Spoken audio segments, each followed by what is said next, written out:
तो ये ज्वाइंट हटा हुआ है, ये फ्रैक्चर नहीं है, ये तो डिसलोकेशन है इसका क्लेविकल बोन का, ये वाला ये फ्रैक्चर नहीं है, फ्रैक्चर ये है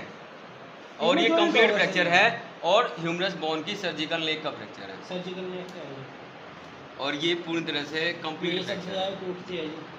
फ्रैक्चर है और इनको ये लगभग 2-3 महीने पहले हुआ है, इसके दूसरा महीना इन्होंने फिर इस केस में कोई पीओपी कास्ट काम नहीं करती। दूसरा, ये बोन अगर शोल्डर से ना टूटती, यहाँ से टूटती तो भी हम इसमें पीओपी कास्ट लगा लेते, चल जाती, और वो भी अकॉर्डिंग टू एज फैक्टर। इनकी एज देखो, इनकी एज में प्लास्टर कास्ट जोड़ने वाली नहीं थी वो, तो फिर क्या करना पड़ता, प्लेट लगानी पड़ती। यहाँ भी प्लेट का ही काम है, यहाँ भी प्लेट से ही जोड़ा जाएगा उसको, और डिसलोकेशन तो ऑटोमेटिकली अपने आप ठीक हो जाएगा, क्योंकि डिसलोकेशन तो सिर्फ खाली है, उसके थोड़ा सा मैनिपुलेट करेंगे वो हो जाएगी, ठीक है। उसके बाद में फिर ये इनका मैनेजमेंट है, सर्जिकल मैनेजमेंट इस केस में होना था और सर्जिकल मैनेजमेंट ही इसका हुआ है। ये जो प्लेटिंग डाली हुई है इसको जोड़ने के लिए,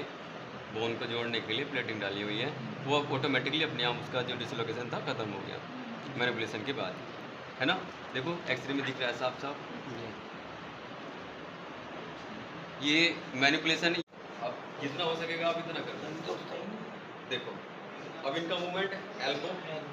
है ना, एल्बो फ्लेक्शन नहीं हो रहा है, साथ में शोल्डर का फ्लेक्शन नहीं हो रहा है, अब साइड में करना है ऐसे, उधर मतलब बाहर निकालो, बाहर ऐसे, अब फ्लेक्शन नहीं हो रहा है, ठीक है। अब अंदर की करो, अंदर ये करो ऐसे, हाथ इंटरनल फिक्सेशन हो रहा है क्योंकि इंटरनल रोटेशन हो रहा है, इंटरनली फिक्स इसको किया गया है तो वो तो हो रहा है, बाहर ऐसे घुमाओ, वो ये भी रोटेशन होता है। तो हमें रोटेशन के ऊपर तो ध्यान नहीं देना है,